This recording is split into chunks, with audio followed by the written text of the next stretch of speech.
ಸ್ನೇಹಿತರೆ ನಮಸ್ಕಾರ. ಇದು ಏಲಕ್ಕಿ ಬಾಳೆಹಣ್ಣು.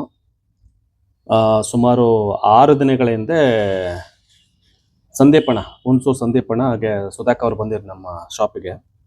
ಅವ್ರ ತೋಟದಲ್ಲಿ ಬೆಳೆದಿರ್ತಕ್ಕಂಥ ಏಲಕ್ಕಿ ಬಾಳೆಹಣ್ಣ ನಮಗೆ ಕೊಟ್ಟಿದ್ರು. ಇದ್ರದ್ದು ಮೊದಲ ರೂಪ ನಿಮಗೆ ಮೊದಲು ಹೇಗಿತ್ತು ಅಂತ ಕಾಯಿತ್ತಲ್ಲ, ಕಾಯಿದು ಫೋಟೋ ಹಾಕ್ತೀನಿ ನೋಡಿ, ಹಾಗೆ ಸುಮ್ಮನೆ ಗಮನಿಸಿ. ಆ ರೀತಿ ಇದ್ದಂಥ ಹಸಿಕಾಯಿ ಇವತ್ತು 6ನೇ ದಿನ ಇದು. ಈಗ ಸಂಪೂರ್ಣವಾಗಿ ಹಣ್ಣಾಗೈತೆ. ಯಾವುದೇ ರೀತಿ ಅಂದರೆ ಸುಮ್ಮನೆ ಹಾಗೆ ಇಟ್ಟಿದ್ದು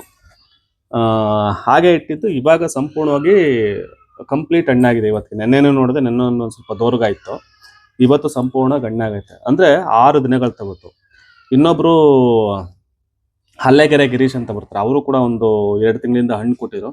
ಸುಮಾರು ಹೆಚ್ಚು ಕಡಿಮೆ 15 ದಿನ, ಒಂದು 10 ಡೇಸ್ ಮೇಲೆ ತಗೊಂಡಿತ್ತು ಹಣ್ಣಾಗೋದಕ್ಕೆ. ಏನು ಯಾವುದೇ ರೀತಿ ಪೌಡ್ರ್ ಆಗಲಿ ಅಥವಾ ಏನು ಸುಮ್ಮನೆ ಹಾಗೆ ನ್ಯಾಚುರಲ್ ಆಗಿ ಇಟ್ಟಿದ್ದಕ್ಕೆ. ಸೊ ಇದೊಂದು ಸ್ವಲ್ಪ ಚೆನ್ನಾಗಿ ಪಕ್ವಾಗ ಕಾಯಿ ಬಲ್ತಿತ್ತು ಅನ್ಸುತ್ತೆ. ಒಂದು ಸ್ವಲ್ಪ 6 ದಿನಗಳಿಗೆ ಹಣ್ಣಾಗಿದೆ. ಅಂದರೆ ಏನಕ್ಕೆ ಹೇಳ್ತಾ ಇದೀನಿ ಅಂತಂದರೆ, ಕ್ಯಾಲ್ಸಿಯಂ ಕಾರ್ಬೈಡ್ ಅನ್ನೋ ಒಂದು ಕೆಮಿಕಲ್ನ ಬಳಸ್ತಾರೆ. ಆ ಕ್ಯಾಲ್ಸಿಯಂ ಕಾರ್ಬೈಡ್ ಕೆಮಿಕಲ್ ಹಾನಿಕಾರಕ. ಅದು ನಿಮಗೆ ಕಿಡ್ನಿ ಡ್ಯಾಮೇಜ್ ಮಾಡುತ್ತೆ. ಇನ್ನು ಬೇರೆ ಬೇರೆ ಅತಿ ಹೆಚ್ಚಾಯಿತು ಅಂತಂದರೆ ಕ್ಯಾನ್ಸರ್ ಕೂಡ ಬರ್ಬೋದು.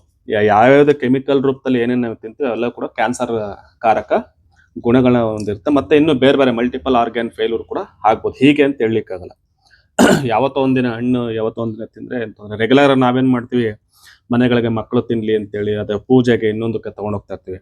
ದಯಮಾಡಿ ನಮ್ಮ ಮಂಡ್ಯದಲ್ಲೂ ಕೂಡ ಸುಮಾರು ಒಂದು 25-30 ಸಾವಯವ ಕೃಷಿಕರಿದ್ರೆ, ಅವರೆಲ್ಲರೂ ಕೂಡ ಬೆಳೀತಾ ಇರ್ತಾರೆ, ಸಂತೆನಲ್ಲಿ ಮಾರ್ತಾ ಇರ್ತಾರೆ. ಆಯಿತಾ, ದಯಮಾಡಿ ಅಂಥವ್ರ ಹತ್ರ ನೋಡಿ ಕಾಯಿನೇ ತಗೊಂಡು ಹಣ್ಣು ಮಾಡಿ ಮನೆಯಲ್ಲಿ. ಆಲ್ರೆಡಿ ಹಣ್ಣಾಗಿರೋದನ್ನ ನೋಡಿ ಗಮನಿಸಿ ತಗೊಳ್ಳಿ.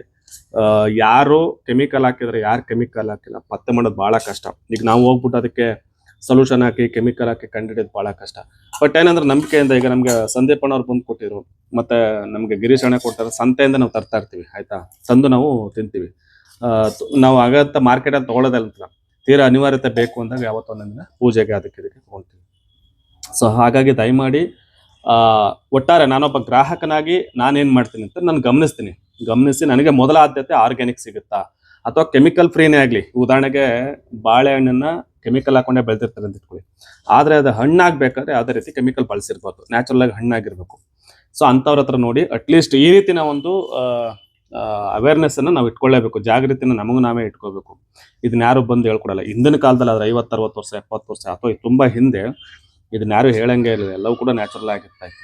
ಸೊ ಏನೂ ಮಾಡೋಕ್ಕಾಗಲ್ಲ. ಇವತ್ತೆಲ್ಲರೂ ಕೂಡ ವ್ಯಾಪಾರ ದೃಷ್ಟಿಯಿಂದ ಎಲ್ಲರೂ ಕೂಡ ತುಂಬ ಈಸಿಯಾಗಿ ಅವ್ರಿಗೆ ಹೆಂಗೆ ಬೇಕಂಗೆ ಕನ್ವೀನಿಯೆಂಟ್ ಆಗಿ ಮಾಡ್ಕೊಂಡು ಹೋಗ್ತಾ ಇರ್ತಾರೆ. ಅವ್ರಿಗೆ ಕಡಿಮೆ ಖರ್ಚಲ್ಲಿ ಹಣ್ಣಾಗಬೇಕು, ಹೆಚ್ಚು ಲಾಭ ಗಳಿಸ್ಬೇಕು, ಇದು ವ್ಯಾಪಾರ ದೃಷ್ಟಿ. ಸೊ ಹಾಗಾಗಿ ದಯಮಾಡಿ ನಾವು ಗ್ರಾಹಕರಾದ ನಾವು ಎಚ್ಚರಿಕೆಯಿಂದ ಇರಬೇಕು. ಸೊ ಈ ರೀತಿ ನ್ಯಾಚುರಲ್ ಆಗಿ ಹಣ್ಣಾಗಿರ್ತಕ್ಕಂಥ ಬಾಳೆಹಣ್ಣನ್ನು, ಇದು ಬಾಳೆಹಣ್ಣನ್ನ ವಿಚಾರ. ಎಲ್ಲವಕ್ಕೂ ಕೂಡ ಇದೇ ರೀತಿ ಮ್ಯಾಂಗೋ ಬಂದರೆ ಮ್ಯಾಂಗೋಗೆ ಹಾಕ್ತಾರೆ, ಈ ರೀತಿ ಬಳಕೆ ಮಾಡ್ತಾರೆ. ನಾವು ಎಚ್ಚರಿಕೆಯಿಂದ ಇದ್ದು ಒಂದೊಳ್ಳೆ ರೈತರನ್ನ ಸಂಪರ್ಕ ಇಟ್ಕೊಂಡು ಅಥವಾ ಒಂದೊಳ್ಳೆ ನಂಬಿಕೆ ಇರ್ತಕ್ಕಂಥ ಅಂಗಡಿಗಳಲ್ಲಿ ಕೊಂಡು ತಿನ್ನೋದು ಒಳ್ಳೆಯದು ಅಂತ ಹೇಳಲಿಕ್ಕೆ ಬಯಸ್ತೀನಿ. ಎಲ್ರಿಗೂ ಒಳ್ಳೆಯದಾಗಲಿ. ಸರ್ವೇ ಜನಃ ಸುಖಿನೋ ಭವಂತು. ನಮಸ್ಕಾರ.